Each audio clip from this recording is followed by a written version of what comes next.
పెద్దలారా మిత్రులారా అందరికీ నమస్తే. నేను గరిడేపల్లి సత్యనారాయణ. 2025లో గ్రామ పంచాయతీ ఎన్నికలు తెలంగాణ రాష్ట్ర వ్యాప్తంగా జరగబోతున్నాయి. అట్లా చెప్పాల్సి వస్తే స్థానిక సంస్థల ఎన్నికలకు సంబంధించి 2025లో సర్పంచ్లు, వార్డు మెంబర్లతో పాటుగా ఎంపీటీసీ, జెడ్పీటీసీలు ఎన్నికలు జరగబోతున్నాయి. ఇప్పటికే జరిగినటువంటి గత ఎన్నికలు 2019 ఎన్నికలు జరిగినాయి. 2019 ఎన్నికలకు సంబంధించి ఏకగ్రీవ ఎన్నికలకు సంబంధించి గత టీఆర్ఎస్ బీఆర్ఎస్ ప్రభుత్వం ఏదైతే ఉన్నదో ఏకగ్రీవ పంచాయతీలకి 10 లక్షలు గిఫ్ట్ బహుమతి అంటే నజరానా ఇస్తున్న నేపథ్యంలో తెలంగాణ రాష్ట్ర వ్యాప్తంగా 100కి 16% ఏదైతే ఉన్నదో గ్రామ పంచాయతీలు అక్కడ ఏకగ్రీవం కావడం జరిగింది. ఈ పరిస్థితుల్లో ఎన్నికల అధికారులు ఏదైతే ఉన్నదో వాళ్ళు ఈసారి ఎన్నికలకు సంబంధించి అది వార్డు నెంబర్ అయినా, సర్పంచ్ అయినా, ఎంపీటీసీ అయినా, జెడ్పీటీసీ అయినా టెక్నికల్గా నోటా కూడా ఉంటుంది కాబట్టి నోటాతో పోటీ పడాలి. ఎక్కువ వచ్చినా తక్కువ వచ్చినా ఒకే అభ్యర్థి ఉన్నప్పుడు ఏకగ్రీవం అయితే కానీ ప్రజలు తమ అభిప్రాయాన్ని వ్యక్తం చేయడం కోసం ఈ నోటాన్ని పెడతామని చెప్పేసి అధికారులు తెలియజేస్తూ ఉన్నారు. ఇప్పటికే అనేక ఫిర్యాదులు వస్తూ ఉన్నాయి ఏకగ్రీవాలు చేసే దాని మీద. వాళ్ళు ఎవరైతే ఉన్నారో ఎఫ్జీజీ వాళ్ళు, ఫోరం ఫర్ గుడ్ గవర్నెన్స్ వాళ్ళు ఇప్పటికే ప్రభుత్వానికి అనేక రిప్రజెంటేషన్ చేశారు. దీని మీద రాజకీయ పార్టీలకు సంబంధించి ఒక చర్చా కార్యక్రమం కూడా ఉంది. అది వాళ్ళు ఓకే చేస్తే పెట్టే అవకాశం అయితే ఉన్నది. నోటా మీద ఒకే అభ్యర్థి నిలబడ్డా కూడా ఖచ్చితంగా నోటాన్ని ఫేస్ చేయాల్సిన టెక్నికల్గా అఫీషియల్గా కేటాయించవచ్చు, నచ్చిన వాళ్ళు బయటపడాలనేది. సో దీనివల్ల ఇదేం కొత్త ప్రయోగం కాదు. ఇప్పటికే అది మహారాష్ట్ర, హర్యానా రాష్ట్రాల్లో, మహారాష్ట్ర స్టేట్లో కానివ్వండి, హర్యానా స్టేట్లో కానీ ఇప్పటికీ తరహా ఎన్నికలు భారతదేశం చూసింది. సో ఆ విధంగా ముందుకు వెళ్ళాలనేది చెప్పేసి తెలియజేస్తూ ఉంది. సో సోదరులారా, ఈ నేపథ్యంలో తెలంగాణ ముఖ్యమంత్రి రేవంత్ రెడ్డి ఎవరైతే ఉన్నారో 100కి 90% గ్రామ పంచాయతీలు ఏకగ్రీవం చేయాలి అన్నటువంటి నేపథ్యంలో ఈ ఏకగ్రీవ గ్రామ పంచాయతీలకు సంబంధించి, వార్డు మెంబర్లకు సంబంధించి మరి ఇది నోటాకి ఎదుర్కోవాలా వద్దనేది ప్రశ్నార్థకంగా మారిందనేది మనం చెప్పుకోవచ్చు. సో గత బీఆర్ఎస్ ప్రభుత్వం ఏకగ్రీవ గ్రామ పంచాయతీలకి 10 లక్షలు ఇస్తారన్నారు. మరి ఇప్పటికైతే ప్రభుత్వం ఎట్లాంటి నజరానాలు ప్రకటించినటువంటి పరిస్థితి అయితే లేదు. ఏకగ్రీవం చేస్తున్నటువంటి నేపథ్యంలో 16% గ్రామ పంచాయతీలు, వార్డు మెంబర్లు గతంలో 2019లో జరిగినటువంటి ఎన్నికల్లో ఈ ఏదైతే ఉన్నదో 2019 ఎన్నికల్లో 16% గ్రామ పంచాయతీలు, వార్డు మెంబర్లు ఏకగ్రీవమైనవి. సో ఈసారి ఇప్పుడున్నటువంటి కాంగ్రెస్ ప్రభుత్వం అది ఇస్తుందా లేదనేది చూడాలి.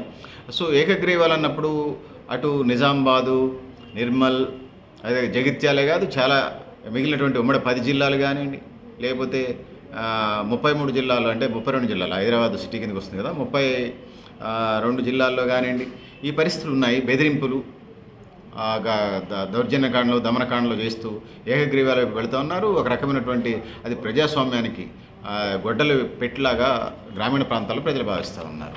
అంటే తాగుబోతులు, తిరుగుబోతులు, గంజాయిన వాళ్ళు కూడా ఆక్షన్లో పాడబాడితే వీళ్ళంతా గ్రామ సర్పంచులు, వార్డు మెంబర్లు అయ్యి మరి సమాజానికి ఏం సందేశం ఇస్తారనేది ప్రశ్నార్థకంగా ఉన్నది. నేను చూస్తున్నాను, నేను చాలామందిని, నేను ఉమ్మడి ఖమ్మం జిల్లాలో ఉన్నాను. వాడు ఆ వ్యాపారాలు చేసుకుంటూ వాడు తాగుబోతూ, వాడంత తిరుగుబోతుండడు, వాడంత వేస్ట్ ఫెలో ఉండడు, అనేక అక్రమ వ్యాపారాలు, వాడు పోటీ చేసినప్పుడల్లా సర్పంచ్ కార్పొరేటర్ అట్లా ఉంచండి, వాడంత వేస్ట్ ఫెలో ఎవడు ఉండడు. ప్రజల్లో చర్చించుకున్నప్పుడు వాడు పోటీ చేసిన వాటిలో కూడా వాడు గెలుస్తూ ఉంటుంటాడు. ఇది నేను ఎగ్జాంపుల్ కోసం చెప్పాను. ఇది తెలంగాణ రాష్ట్ర వ్యాప్తంగా ఎలాంటి బడ్లు, బైరాగులు ఎవరైనా సరే, వాడు గంజాయి, బ్రౌన్ షుగరు, కొకైన్ అమ్మేవాడిని కూడా డబ్బులు గ్రామ పంచాయతీలో కొంత డబ్బులు డిపాజిట్ చేస్తే, కొంత డబ్బులు ఇస్తే వాళ్ళేదో దానికి సంబంధించి అభివృద్ధి ప్రదాతల్లాగా వీళ్ళని ముండల ముఠాకోరుల్ని, తాగుబోతుల్ని, అక్రమ వ్యాపారుల్ని డబ్బులు డిపాజిట్ చేస్తే వాళ్ళకి పదవులు ఇస్తూ ఉన్నారు. అది ప్రజాస్వామ్యానికి ఎగోతాం. అంబేద్కర్ రాసిన రాజ్యాంగం ప్రకారం డెమోక్రసీ ఓటుకి అందరికీ ఒక ఓటు ఇచ్చాడు 18 సంవత్సరాలు దాటిన వాళ్ళకి. సరే, అంబేద్కర్ చాలా చేశాడు. మళ్ళీ ఈ సందర్భంలో ఇంకో సందర్భంలో మాట్లాడదాం. గతంలో మాట్లాడడం, మళ్ళీ ఇంకో సందర్భంలో మాట్లాడదాం. అంబేద్కర్ ఇష్యూ అట్లా ఉంచుదాం. సో ఇప్పుడు నేను ఇంకా ఇక్కడ చెప్పదలుచుకున్నది ఏంటంటే, ఏదైతే ఉన్నదో అబ్రహం లింకన్ అంటాడు, by the people, for the people and the people, మంది పరోక్ష ప్రజాస్వామ్యం. సో ఏదైతే ఉన్నదో ఈ పరోక్ష ప్రజాస్వామ్యంలో భారతదేశంలో వాళ్ళ ఓటును వాళ్ళు వేసుకోవాలి. వాళ్ళ ఓటును వాళ్ళు వేసుకునే క్రమంలో వాళ్ళు ఎన్నుకుంటారు ఓటర్ని. By the people, for the people and the people అంటే అబ్రహం లింకన్ మాజీ అమెరికన్ అధ్యక్షుడు అన్న మాటలు. ప్రజలు తమ కొరకు తాము ఏర్పరచుకొని తాము నడుపుకునేదే ప్రజాస్వామ్యం. ఇక్కడ పుండాకోర్లు, దగాకోర్లు, దోగుబాజీలు, అక్రమ వ్యాపారులు, బ్లాక్ మార్కెటింగ్ బ్యాచ్లంతా కూడా నిజంగా దేశభక్తులు, సమాజ సేవకులు, సోషల్ వర్కర్లు, స్వచ్ఛంద సంస్థలు నడిపేవాళ్ళు, ఎన్జిఓలు నడిపేవాళ్ళు, ఇంకా సమాజ శ్రేయస్సుకు పాటుపడేవాళ్ళు అయితే మాకు అభ్యంతరాలు లేవు. ఈ తొట్టి గ్యాంగ్ అంతా కూడా యాంటీ సోషల్ ఎలిమెంట్స్ గ్యాంగ్ అంతా కూడా, సమాజాన్ని భ్రష్టు పట్టించే గ్యాంగ్ అంతా కూడా ఈ ఎన్నికల్లో డబ్బులు పెట్టేసి నిజాయితీగా పనిచేసేవాడు అన్నీ డబ్బులు వస్తాయా, నేను కోట్లు పెడతాడా ప్రశ్నార్థకం. కానీ ఈ గ్యాంగ్లు ఏదైతే ఉందో ఈ మాఫియా గ్యాంగ్లు ఒకటి తయారవుతా ఉన్నాయి. వాడికి ఎక్కడ అక్రమ వ్యాపారాలు ఉంటే ఊళ్ళో వచ్చి నామినేషన్ వేస్తాడు, వాడు అసలు అందుబాటులో ఉండడు. సో ఇదైన తర్వాత ఏకగ్రీవాలు చేసిన తర్వాత ఒక పరిస్థితి ఉన్నది, ఇది మళ్ళీ చెప్తాను. సో చాలా గ్రామాల్లో ఏకగ్రీవాల కోసం ఒక వర్గాన్ని తొక్కి పెట్టి నారదీసినటువంటి సందర్భం ఉన్నది. మరి వాళ్ళు తొక్కిపెట్టి నారదీసి ఆ గొడవలు ఘర్షణలు ఒత్తిళ్ళు తొక్కేసి నడుచుకుంటూ మెట్ల మీద పోయినట్టుగా అనేది ఒక పద్ధతి ఉన్నది. సో ఇది పరిస్థితి అయితే ఇంకొకటి గ్రామాభివృద్ధి కమిటీల పేరుతోని ఈ ఏకగ్రీవాలకి నెట్టేస్తా ఉన్నారు. ఏకగ్రీవాలు అసలు ప్రజాస్వామ్యం, అభిప్రాయాలు ఉంటాయి, వాళ్ళ అభిప్రాయాలు చేయనండి, నోటాకి పెడితే ఏంది, సరే టెక్నికల్గా అతనే గెలవచ్చు. సో అందుకోసం ఏదైతే ఉన్నదో ఈ పుండాకోర్లు, ముఠాకోర్లు, దగాకోర్లు, దగుల్బాల్జీలు వీళ్ళంతా ఓటర్లను ప్రబలోభ పెట్టేటువంటి వీళ్ళంతా కూడా గెలిచి మరి సమాజాన్ని ఉద్ధరించేటోళ్ళ. సరే ఓకే, గెలిచిన తర్వాత వీళ్ళు ఏమైనా పత్తిత్తుల ఫ్యాక్టరీ వచ్చారా, గురిగింజల ఫ్యాక్టరీ నుంచి వచ్చారా? శుద్ధ పూసలండి వీళ్ళు. గెలిచిన తర్వాత ఒక 50 లక్షలు, ₹1 కోటి గ్రామ పంచాయతీ గెలిచినందుకు వీళ్ళు గెలిచిన తర్వాత అరే వృద్ధాప్య పెన్షన్ దగ్గర కూడా వాళ్ళకి వచ్చేదంతా వృద్ధాప్య పెన్షన్ నెలకు 2,000 వస్తే ఆ పెన్షన్ 6 నెలలు తీసుకుంటున్నారండి గ్రామ సెక్రటరీ అండ్ గెలిచినటువంటి సర్పంచ్, ఎంపీటీసీలు. వీళ్ళతోని సమాజ అభివృద్ధి జరుగుద్దా? సో పెట్టనేయండి, ఒక అభ్యర్థి ఉన్నా కూడా నోటా ఎన్నిక జరగాల్సిందే, ఆ విధంగా పెట్టాల్సిన ఇదే. సో ఈ నేపథ్యంలో రేవంత్ రెడ్డి 100% ఏకగ్రీవులు అన్నమాట సందర్భంలో మరి ఇది సాధ్యమైందా కాదా పరిశీలించాలి. సో ఇప్పటికే మహారాష్ట్ర, హర్యానా స్టేట్స్లో ఈ తరహా ఏకగ్రీవాలు లేకుండా ఉన్నటువంటి నిర్మాణం అయితే ఉన్నది. సో మాకు సమాజాభివృద్ధికి పాటుపడేవాళ్ళు, అనేక సంవత్సరాలు ప్రజా ఉద్యమాల్లో పనిచేసినటువంటి వాళ్ళు, అది రాజకీయ పార్టీలో కానివ్వండి, లేకపోతే కుల సంఘాల్లో, లేకపోతే వివిధ సంఘాల్లో, సేవా సంస్థల్లో పనిచేసిన వాళ్ళు అభ్యర్థులుగా ఏకగ్రీవం అయితే మాకు అభ్యంతరం లేదు. మాకున్న అభ్యంతరం ఎంత అయిందంటే వీళ్ళని ఏకగ్రీవ అభ్యర్థులుగా గెలిచిన తర్వాత వాటిని మళ్ళీ రాబట్టుకుంటున్నారు. ముసలివాళ్ళ పెన్షన్లు, వికలాంగుల పెన్షన్లు ఎవరిని వదిలిపెట్టలేదు. 6 నెలలు తీసుకుంటా ఉన్నారు ఆ పెన్షన్లు. వాళ్ళకి ఇచ్చే దగ్గర కూడా తీసుకుంటారండి. అవ్వ నలుగురు నవ్విపోతురు కదా, నాకేటి సిగ్గులాగా చందంగా తయారైంది.